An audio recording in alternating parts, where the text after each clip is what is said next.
All right, everybody. Welcome to our webinar for the LIS Resilience Support Programs. This webinar is for New York applicants, but if there's any of you from Connecticut who are joining us today, welcome as well. I think this information will be relevant for everybody. So just gonna give a few seconds for a few more people to join. And just so you're all aware, we will be recording this presentation. So this will be available after the meeting, sent out to registrants, and also available on the Long Island Sound Study website.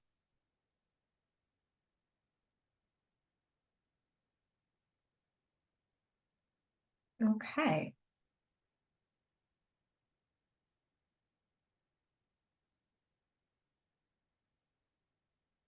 So Elizabeth and Sarah, if you could admit people while I talk, that'd be great. I'm going to get started. Okay. All right. So as I said, welcome to the New York webinar for the Long Island Sound Resilience Planning Support Program and the updated Grant Writing Assistance Program. My name is Sarah Schaefer-Brown. I work for New York Sea Grant as the Long Island Sound Study Sustainable and Resilient Communities Extension Professional for Nassau County. And also on the call here today, I have my colleague Sarah Powell, who is in the same role for Westchester County, and Elizabeth Hornstein, who is in the same role for Suffolk County. And we work as a team to support the larger efforts of the Long Island Sound Study, which is a national estuary program created by the US EPA. And it's a partnership to protect and restore the Long Island Sound and its watershed. So just some webinar rules for today. We will be recording this webinar, as I said, and it'll be made available after the meeting. Q&A will follow each section in the webinar, so just hold your questions until then. And then if you have questions, please put them in the chat and we'll get to them at each designated time during the webinar. So Long Island Sound Study, I'm sure some of you are aware, is a bi-state partnership formed in 1985. There's federal, state, user group, stakeholder, nonprofit entities that are all partners in this organization to protect the Long Island Sound. And there is a management plan that was developed back in 2015 and updated again more recently. That has 4 main themes or goals: clean waters and healthy watersheds, thriving habitats and abundant wildlife, sound science and inclusive management, and sustainable and resilient communities. And so Elizabeth, Sarah, and I are focusing on advancing that third goal, sustainable and resilient communities, which is to support vibrant, informed, and engaged communities that use, appreciate, and help protect Long Island Sound. And I believe my colleague is going to stick a note in the chat where you can find a little bit more information on Long Island Sound Study if you wish. So, you can see on this slide that the Long Island Sound Study is a vast watershed, and our watershed spans the coast of New York and Connecticut. And so for this reason, Elizabeth, Sarah, and I not only work as a team, but we also work with 2 extension professionals in Connecticut to advance the sustainable and resilient communities goal. And I believe there's going to be a link in the chat for more information there. So our work is organized into 5 priorities expressed as outcomes on this slide. I'm not going to read through all of them, but generally our goal is to help communities advance their sustainability and be more readily prepared to adapt to the changes and disturbances that might come from climate change. And then we also integrate environmental justice considerations and considerations of society and the economy, as well as ecosystems into all of our work. So the program that I'm going to, or the programs that I'm going to cover today were developed by our team And their goals are to assist with the development of sustainability and resilience focused projects that will impact a community or communities within or partially within the Long Island Sound coastal boundary. So that boundary that's in pink on this map here, that's the coastal boundary. So any project that we're supporting needs to benefit an area within that boundary. So on October 16th, we launched a new Long Island Sound planning support program, in addition to a second round of the Long Island Sound Resilience Grant Writing Assistance Program. And those are available for municipalities and community organizations to apply to and utilize. So there are two separate programs in this main program, a track 1 and a track 2, which I'll go through. And both of those programs are funded through the US EPA, through the Long Island Sound Study, and administered through New York Sea Grant and Connecticut Sea Grant. So first I'm going to go through track 1, the Long Island Sound Resilience Planning Support Program. So through the track 1 program, its focus is really on planning and project scoping support. So through this program, New York Sea Grant and Connecticut Sea Grant will provide assistance to New York and Connecticut communities to help identify and develop sustainability and resilience focused projects. The program aims to help communities assess local climate risks, conceptualize project ideas, and conduct preliminary planning efforts or steps in order to be well positioned to access funding to design and implement successful sustainability and resilience focused projects. And so ideally at the conclusion of this track 1 program, it's anticipated that any community or municipality that is an awardee will be then ready to kind of seek funding for, their larger resilience focused project. But it is not a pre-qualification for somebody to participate in this track 1 program to then participate in that track 2 program, which is the grant writing assistance program, which I'll get into later. And I believe my colleague is sticking a link in the chat where you can find that request for expression of interest for the planning support program. And I'll just go through generally on the slide here. There are no funds that will be directly given to the municipality or community organization. All of that money that we have for supporting this program will go to a consultant or consultants to support those municipalities or community groups. So there's no real transaction of funds to a municipality or community group. There's no match required by the municipality or community group. The application period started October 16th when we launched the program, and the deadline to apply to submit your expression of interest is December 15th at midnight.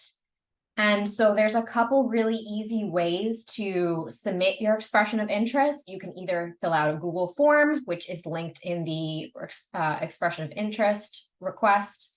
You can email that expression of interest to our lisresilience@gmail.com email address, or you can print it out and mail it to us, and all of that information is in the application documents. And if you have your phone handy, you can scan this QR code and it'll bring you directly to the page with more information on this opportunity. Okay. So examples of project types that are eligible. So as I said, this program aims to help communities assess local climate risks, conceptualize project ideas, conduct preliminary planning efforts, so that they can get in the position to be ready to apply for design or implementation for their project. So it's kind of the initial planning step that I think a lot of communities need support with and assistance with, but may not have access to funding or know where to start. And so we're trying to provide a opportunity to provide a really streamlined process for municipalities and community groups to be able to access planning support without the burden of trying to figure that out on your own. So some of these examples of support that a community could receive through this program are climate change risk or vulnerability assessments, strategy development or project planning, project prioritization or funding guidance, preliminary community engagement for a project that you have in mind, project site feasibility and conceptual design. And those are just some examples. So you're certainly not limited to those categories, but those are just some, kind of general categories that we're envisioning this funding would be used for. So, and I just want to note that any work that Long Island Sound Study supports through this program has to be tied back to that management plan. So there is a list of kind of guidance actions that are available in the request for expression of interest that go into a little more detail on the types of projects that we're looking to support. So all of that information is available in the request for expression of interest. And I think there may be a link in the chat right now to look through those a little bit more if you do have an interest. And you can always reach out to us if you'd like to discuss that more. So as I said, we're collecting your interest through an expression of interest form. It's very simple. These are the questions that we require you to answer. So we really just want to know name of the applicant, address, point of contact, and your contact information. Provide an overview of what you would like to accomplish. You don't need to have exactly your plan set in stone, but just giving us a general idea of, your goals, what you would like to get out of this, and your vision. Provide the project or plan location. So as I said earlier, all of our projects that we support through this program need to be benefiting a community within that coastal watershed boundary. You will need to tell us how this assistance advances sustainability and resilience for you, or how you believe it will. How will this assistance aid you in addressing environmental justice concerns, if that's applicable? List any partners or describe any community stakeholder engagement to date regarding the project. And then an optional question that we would like to you to answer if you have this information is any sort of quote or documentation, about the cost estimate for this type of support. If maybe you've done some preliminary research, or you've talked to a consultant already, or you've talked to another municipality or community group about, this type of work that you're looking to do. If you have any of that information, I think it'll give us a good sense of the scope of your project. But if you don't have that information, that's not a requirement. So this is our general timeline. So broken out from left to right here, we announced the opportunity on the 16th. We're doing virtual webinars for New York applicants and Connecticut applicants on the 8th and the 13th. Both of them will be recorded. Expression of interests, December 15th deadline. And then the Sustainable and Resilient Communities team is going to review the expression of interests in January through February. And then we'll select a pool of candidates who are kind of meet our criteria. You can see more information about our criteria in the request for expression of interest. We'll do that between February and March. And then we will have to put out a request for quotes for contractors to serve the communities and municipalities that are applying to the planning support program. So Cornell is the administrative arm of New York Sea Grants, and Yukon is the administrative arm of Connecticut Sea Grants. both those entities will be competitively procuring a contractor or contractors to support the group of applicants through this program. So we will do all of the hiring. We will make sure that these contractors are appropriate for the type of work that you are interested in doing, and do all of that work for you. And then once we have all of that settled, we have the contractors in place, we will officially notify candidates that they have been selected to be awardees of this program.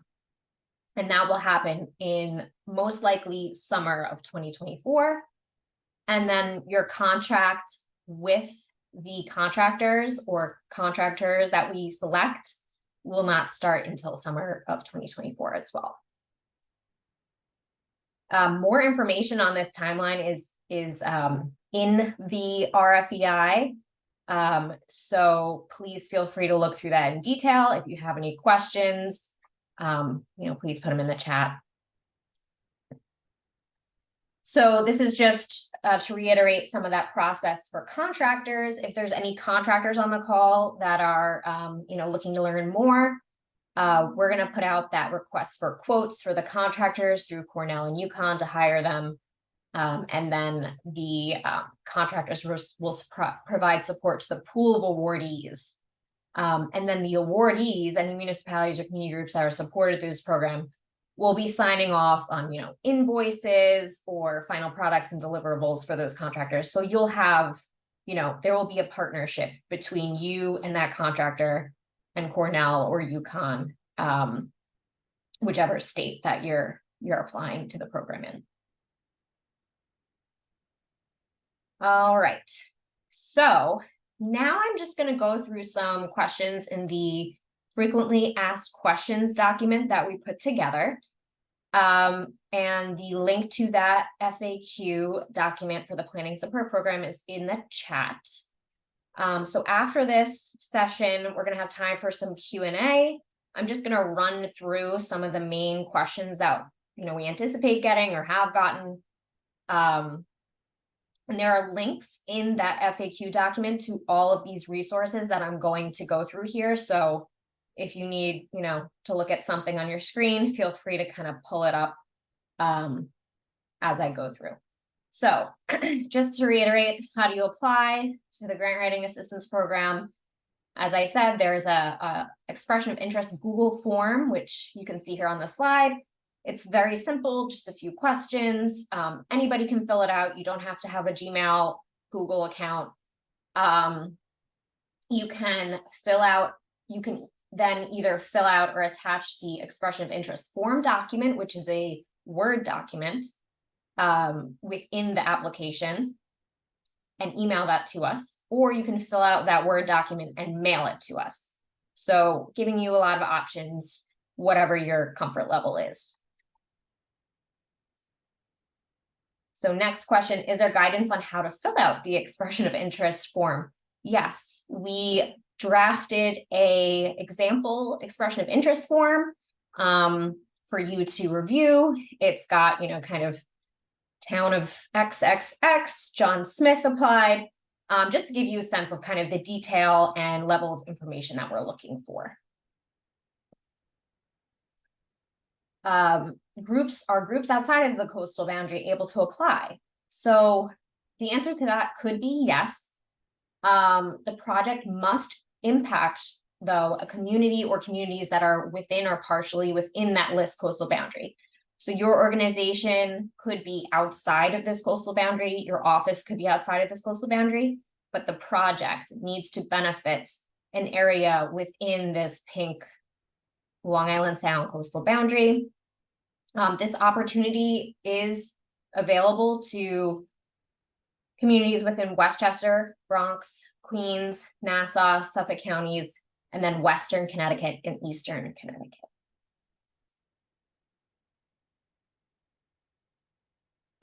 So what kind of support should my community expect to get through the grant writing assist through the resilience planning support program? So generally, support should help foster a sustainable and resilient Long Island Sound And the end product supported through this program should advance a community's efforts to anticipate, absorb, accommodate, and recover from the effects of natural disturbances like sea level rise, storms, and other extreme events and human impacts.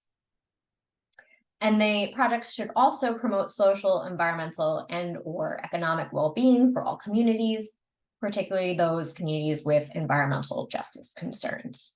And as I said, if you need, further clarification, you can always reach out to us about your project idea. And there's also that list of implementation actions that was shared in the chat earlier, which you can reference to see if your project kind of meshes with those Long Island Sound implementation actions. So how many communities do you anticipate being able to support through the LIS Resilience Planning Support Program? So we have up to $1 million available through this program, and we anticipate between 10 and 20 communities throughout the Long Island Sound coastal boundary could be supported through this funding. So kind of depending on, the scope and size of the projects that we receive through the expression of interest form, we'll be able to, figure out what we can support and how many we can support. Ideally, we would like to support a wide geographic scope of projects, so kind of a mixture of projects from Suffolk, Nassau, Westchester, and across Connecticut, just to be able to, provide a wide scope of support throughout the region. Okay, next question. What contractors will be hired to provide the support to the awardees of the planning support program?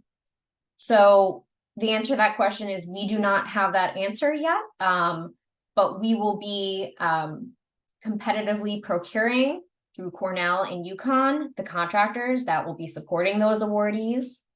And the scope of the contract with the contractor will be developed in consultation with the awardees of this program. So the municipalities and the community groups that state they need help, and they need help with X project. The scope of that contract with those contractors will be developed in close partnership and consultation with the awardees, so that we can make sure that it's best serving your needs. Who can submit an expression of interest? So, as I said, generally municipalities, community groups, but here's a whole list. Intermunicipal councils or organizations, nonprofits, NGOs, private voluntary organizations, community-based organizations, and state and federally recognized, as well as non-recognized Indigenous or Native peoples communities. So all of these would be kind of caveated with, these organizations or these municipalities need project scoping and planning support services. So we would like to make sure that, we're going to be being able to provide support to communities who need the type of services that we have identified in this RFEI. So I have time for some feedback and questions. I don't know if Sarah or Elizabeth, you want to shout out any that were in the chat that we haven't answered already. Sarah, there was a question that I think you answered a bit, but just to clarify, there was a question about whether whether we do the matchmaking and whether awardees have any autonomy over which firm they're going to work with. So I don't know if you just want to explain that process a little bit further. Yeah, so Cornell and UConn will put out those, RFQs for the contractors, and really the New York Sea Grant and Connecticut Sea Grant team will go through the process of, reviewing proposals and, vetting any consultants that apply to that RFQ. So we're really gonna have to do a lot of the matchmaking, I think. And, I don't think the awardees, so the municipalities and community groups, are gonna be part of that process. But we are gonna be kind of working with you kind of separately to make sure we clearly understand the types of services that you're looking for, the scope of your work, so that when we're selecting these contractors, we have a really strong and firm sense of if this contractor is going to be a good fit for your municipality or your community group. And then when the contractor is hired and on board, that's when we'll develop the kind of the scope of work and the detailed deliverables and timeline and things like that between the contractor that we hire and the municipality and community group. So you'll have more ability to interact in that process, I would say. Any other questions?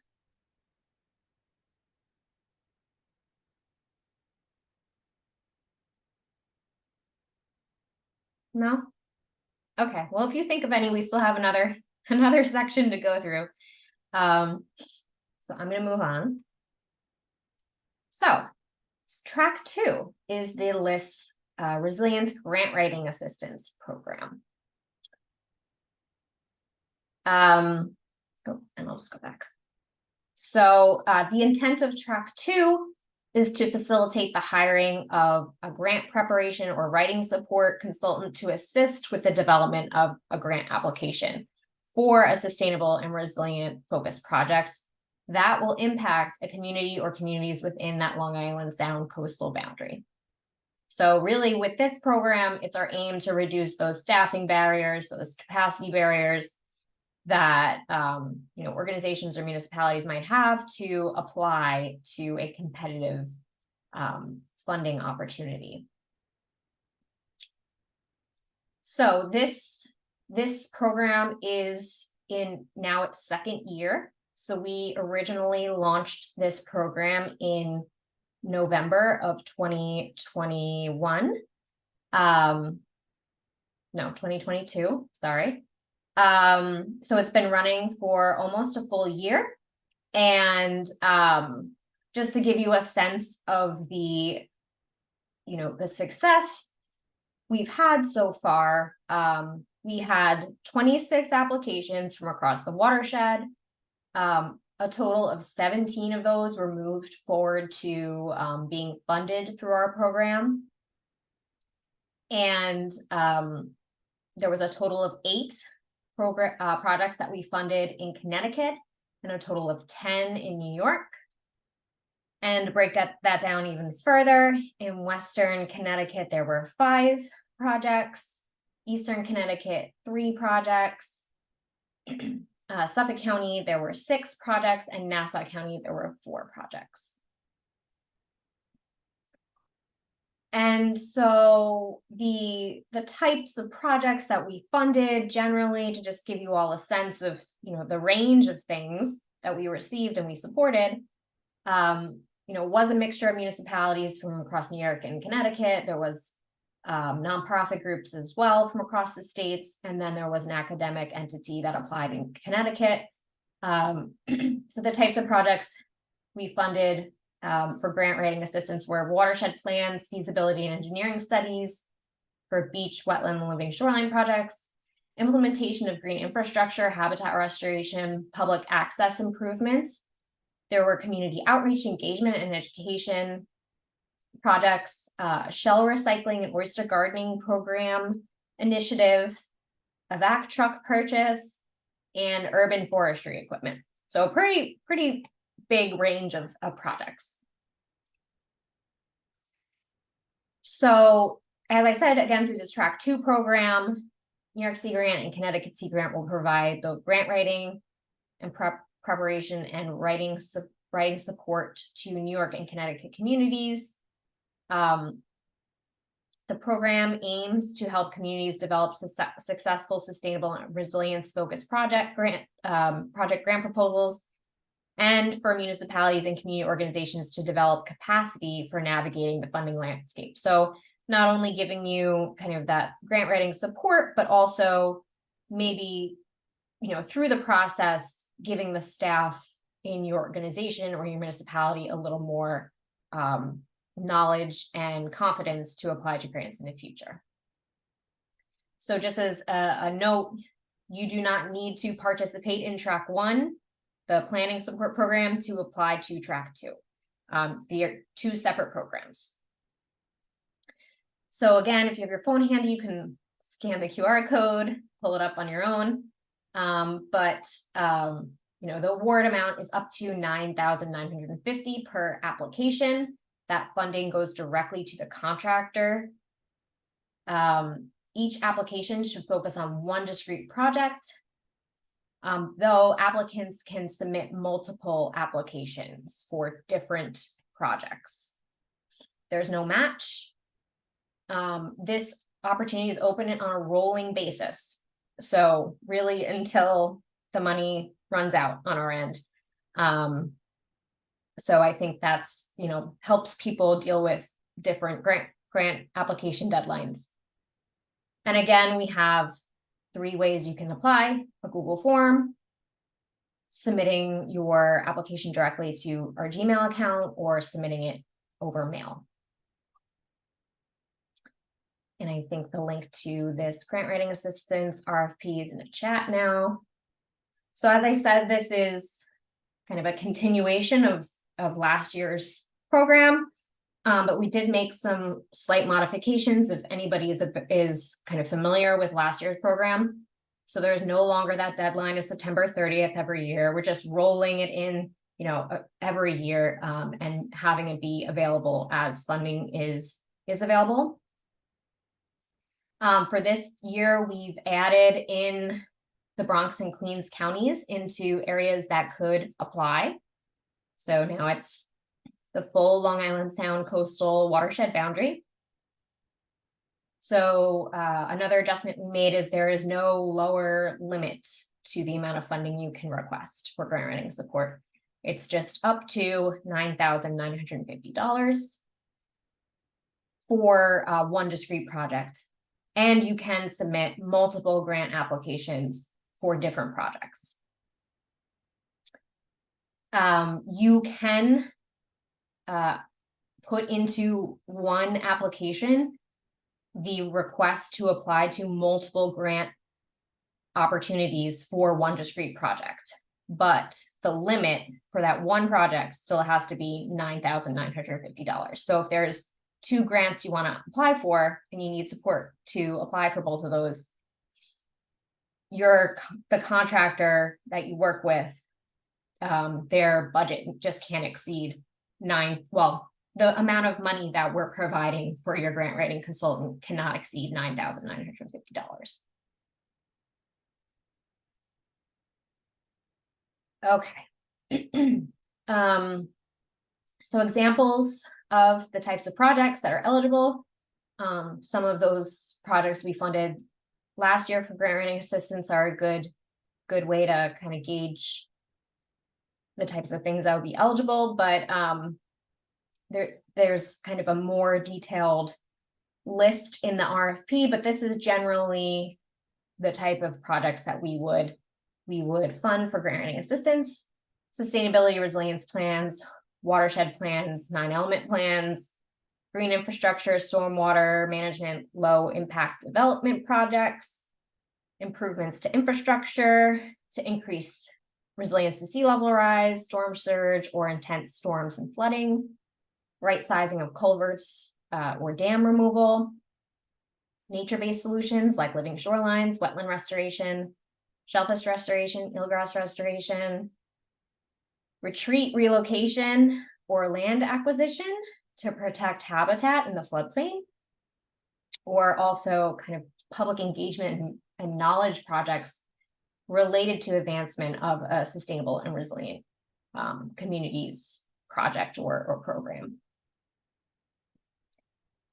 And as I said, kind of in the previous session about track 1, there is a list of implementation actions that also apply to this grant writing support program. All of our programs that we support need to be kind of tied into those implementation actions. through the Long Island Sound Study to, you know, ensure that they're in alignment with Long Island Sound Study goals. And these are the application questions. So simple, again, there's a little more information here that you need to submit, but, you know, applicant information, you need to identify the preferred consultant you want to work with. So in this track 2 program, you need to tell us who you want to work with. That is a requirement for us to start working with you. You need to describe the kinds of support activities that are needed through this program and a budget or a budget justification for why you're requesting, you know, $9,950 to hire X consultant. Kind of give us an idea of the types of services they would be providing to you. You need to identify the targeted funding opportunities. So the grants you want to be applying for with this contractor's help. And then you need to tell us who will be receiving the funds from that targeted funding opportunity. If you do get that funding, who is the money going to? Is it the applicant? Is it another partner? That's something we would like to know. And then the project location, just a description of how the project will advance sustainability and resilience, the types of, or the type of project and the associated activities, project team, and any co-applicants, and then any community or stakeholder engagement, relevant grant application history, and relevant supporting information are all optional. So this is information you can just provide to us to just give us a little bit of a better idea of, you know, where you're at in your project. And I think I just have one note that, so if, say, you're, you know, partnering with, you know, NGO X, and you're a municipality, the applicant is the entity that would be kind of leading the project. So you can list partners in that last kind of section where you identify the project team and co-applicants, but you only need to put one lead applicant for main contact, you know, and kind of coordination. And this is the timeline. So this was launched on October 16th. Webinars are this week and next week. And we will be reviewing applications and making awards on a rolling basis. So really, once we get your application, we usually review as a team, our extension professional team, and we make a determination whether this meets our criteria. Do we have all the required information? And from then, we work with you, the applicant, your contractor, and Cornell or UConn, whichever state you're in, to set up a PO with your contractor. And, you know, you start the work. So, and as I said before, there's really no deadline for this opportunity. It's really open until we don't have any more funding to support this program. And, you know, before you apply to the Grant Writing Assistance Program, you're welcome to reach out to us, ask questions, you know, ask for feedback. You can direct all of those questions to that lisresilience@gmail.com email address. And we can talk as needed. Okay, so some of you may be asking, you know, what grant should I apply for? Within the grant application form, we do have a link to current and upcoming funding opportunities. We keep this pretty updated. And I believe there's going to be a link in the chat to share that. So that's kind of a list that our team compiles that are grants that we know are out or going to be out, and that would kind of fit the types of projects that we would like to support. So that's available. And then new to this year, we have a grants calendar. So this is also linked in the RFP for the Grant Writing Assistance Program up at the top. We developed a calendar that we will be updating very frequently to keep it updated, but really to give you a sense in a calendar view when grants are typically going to be open, when they're going to be due, to give you just a little bit more assistance to planning your timeline. And just as a note, so we advise that any applicant should apply to the LIS Grant Writing Assistance Program really as soon as you decide to pursue a grant opportunity or as soon as that grant opportunity opens. Ideally, a minimum of 6 to 8 weeks prior to the anticipated grant opportunity deadline. And this allows us in Cornell and UConn, if you're in Connecticut, to be able to review your application, get all the administrative paperwork in line, the PO with your contractor, and give you time to apply to the grant before the deadline. So that's our general guidance. If you have any questions or concerns about that timeline, please let us know. So we try to indicate in this calendar kind of when that grant opens, you should be thinking about applying to the Grant Writing Assistance Program if you're going to take advantage of this kind of assistance that we're providing. So really, as soon as possible, reach out to us. And there's also a New York State funding finder that's been out for a while now. This is a New York State DEC product. It's a searchable database that you can type in the type of applicant you are, your project type, your project phase, and then the region that you're looking to do your project in, and it will populate grants that would be appropriate for your project. This is updated pretty frequently.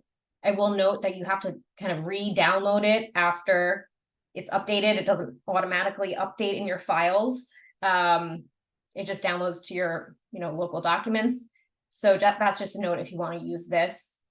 It's a great tool, but I will also mention that the Sustainable and Resilient Communities team, our team, is developing a new website, a resilience resource hub for the Long Island Sound, and we're going to have very similar capability with a searchable funding database that will be really user-friendly and updated very frequently so that you can do your searches for your project maybe a little easier.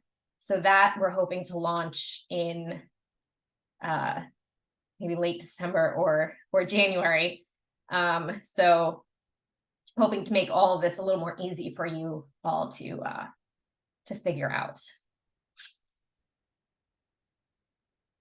Okay, so I know we have a little bit time left. I'm just going to run through some questions in the FAQ, the frequently asked questions document for this opportunity. The link to that should be in the chat. And you can follow along again in that document for the links that I'm going to go through in here. So how do you apply again? There's 3 options. The Google form, again, you don't need to have a Google account or Gmail account to apply through this Google form. You can fill out the application document, which is a Word document, and email that, or you can fill out that Word document and mail it. And there's mailing instructions in the application document. There is also an example application that you can refer to if you need help figuring out the type of information or detail that we're looking for here. This is just for reference for you all. You can also just contact us if you have any questions. Again, the same geographic area is eligible for this program as the Track 1 program. It's the coastal watershed boundary for Long Island Sound. So Westchester, Bronx, Queens, Nassau, Suffolk counties, Western Connecticut, and Eastern Connecticut, areas within this pink shaded polygon on the map. Again, you don't need to be within, your entity doesn't need to have an office specifically within this coastal boundary, but the project needs to benefit a community's area within that coastal boundary. All right, so is there a list of contractors? Yes. As I said, that it is a requirement to apply to the grant writing assistance program. You need to identify what consultant you want to work with prior to us awarding you any sort of funding. We need to know who you're going to be working with so we can set up the PO with your contractor. If you need help identifying contractors, we have a contractors list. These are all contractors that have communicated with us that they would be interested in providing this support. They are not contractors that we specifically are endorsing, but that, you know, we've been in communication with them about their experience and have their contact information. So we're providing that to you as a starting place, but it's really up to you to be able to talk to these contractors and make sure they're a good fit for you.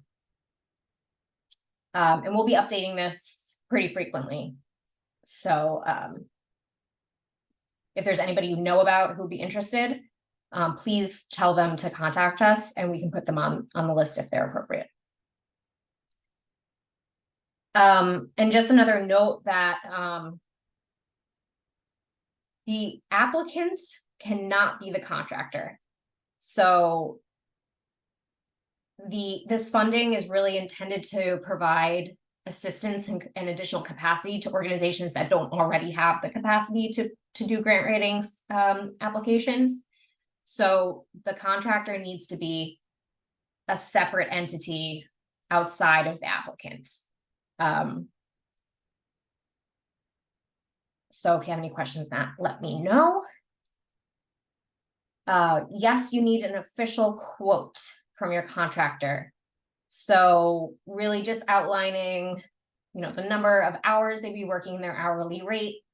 That's really the kind of information we need to know, the types of services that they're going to be providing to you, if you have that detail. We have an example quote that is shown in this slide. Really just a template for you all if you need guidance on getting a quote or preparing a quote. Question, can applicants list multiple grants they apply to? Yes. So for this year, an applicant should focus on one discrete project identified, but the application can list multiple grants that they would like to apply to in order to get funding for that one discrete project. And that would all need to be under that $9,950 cap. Can you apply for multiple project opportunities? Yes. So funding is awarded up to $9,950 per application, but applicants can submit multiple applications. So if you have a wetland restoration project you want to do, and a green infrastructure project you want to do, you can submit applications for both of those, but those need to be separate, both with that cap of $9,950. And I think I missed something I wanted to mention in this last slide. You can apply to grants that have a pre-proposal. So some grant opportunities have like a letter of intent or like a pre-proposal in advance of that larger full application. So you can use your contractor to apply to both the letter of intent or pre-proposal section and the full proposal. You just need to let us know that that's your intent.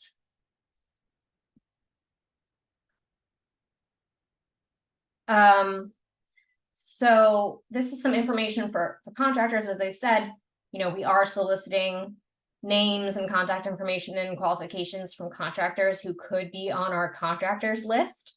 So we have this contractor interest form that you can fill out on a Google form, And, if your experience is appropriate, we add you to our list that is then available to applicants to review. And just as a note for contractors and applicants, really, we do want to make sure that we can get your PO established between the contractor and Cornell, or your contractor and UConn, depending on what state you're in time for you to apply to the grant. So it really does help if a contractor can kind of pre-register with Cornell University through their business service office, and get those preliminary kind of paperwork steps done as soon as possible. So you don't have to wait till we tell you, yes, your consultant is and you are going to be selected to receive the grant writing assistance support. You can do that now. The contractor can go through the system and fill out all the necessary information now. They don't have to be tied to a PO or a project at this point. And this is just contact information for Cornell University Procurement and Payment Services Office. If you or your contractor does have a specific question about any of this, you can reach out directly to that office.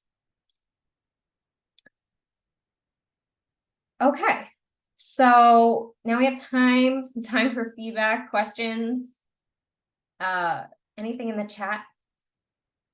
Yeah, we had a couple in the chat that I think you've answered, but just to make sure, to clarify. So one of them was about whether or not the consultant helps finding the funding sources, or does the applicant need to know? And I think you answered that one, that yes, the applicant does need to know what grant they're applying for.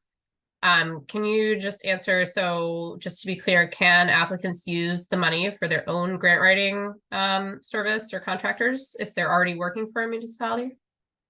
Yes. So to that first question, yeah, you can have preliminary conversations with your contractor about like what grant would be helpful for you, be appropriate for you to apply for, but you need to know that information when you apply to us. So you could have some conversations with them preliminarily, but then when you apply to us, you need to know the grants or the grant and then the contractor you're working with. And then, yes, if your municipality or your organization has a contractor that you're already comfortable with, or you have a contract with, or they've done past work for you, you can use them as your contractor. There's no restrictions on that. Can I yeah, expand on my question a little bit? So we have they're kind of like on a monthly retainage, right? For a few thousand a month. So okay. you would want them, our contractor, to submit a separate proposal, so that would be a separate purchase order? Yes, so we would, yeah. Yeah, so say if you have them, you use them regularly. Yeah. They just need to submit like a proposal to us, so we understand kind of the scope of what services we would be involved in with this contractor and you, and a budget. And then so we can create that PO specifically for your project that we're going to be supporting. So if they can develop that for you, that would be great. That's very helpful. And if they're not on the list, I would ask them to try to get on the list, or at least get pre-qualified. That was one of my colleagues, Kate, is on the web as well. So great. Okay. Yeah. Yes. Yeah. And I mean, they don't have to pre-register with Cornell, but it definitely helps a little bit in the timeline.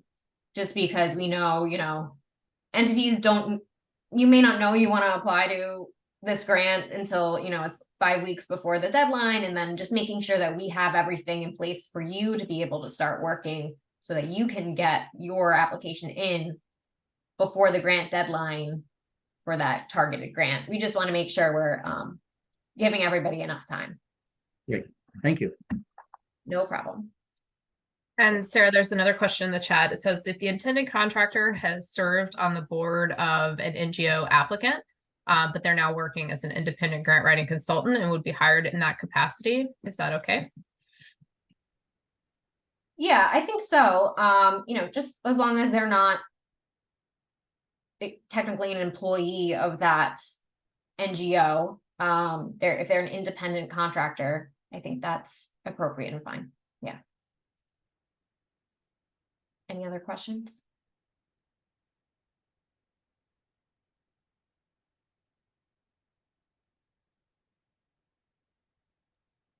We have a couple more minutes. I just want to provide our contact information. So myself, Elizabeth, and Sarah Powell on the call. This is our direct email addresses and phone numbers. If you have any questions, so you're in Nassau County. If you're in Nassau County and you want to talk to somebody, you can reach out to me, Suffolk County, Elizabeth, and if you're in Westchester County, Sarah Powell.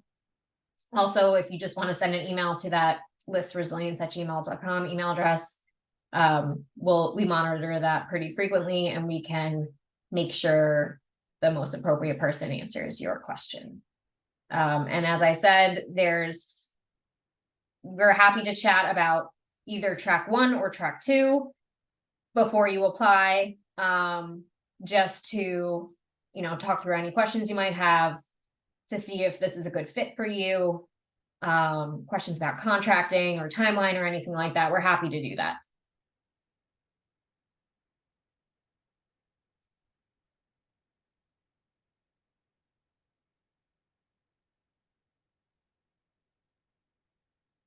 All right.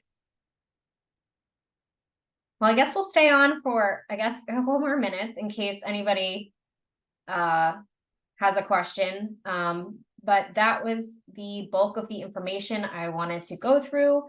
I'll just reiterate, the recording and the slides will all be sent out to the registrants for this webinar. And then we'll make the recording available on the Long Island Sound Study website for anybody to review. So please reach out, if you have any other questions after this webinar that you maybe didn't get to, or want to talk about in a little more one-on-one situation.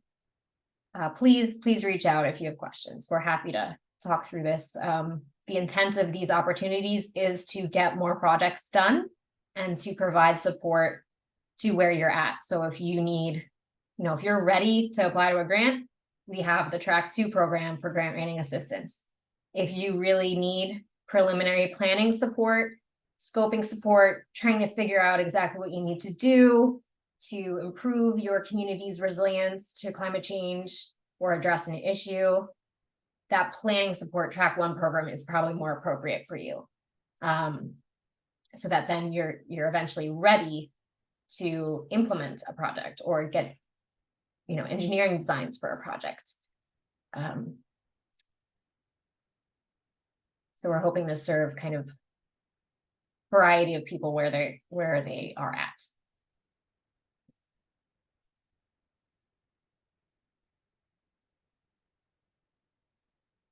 All right. Well, I thank all of you for joining us. This is a good group, and I hope I answered all your questions. I'm going to stop sharing and end the meeting. Thank you so much.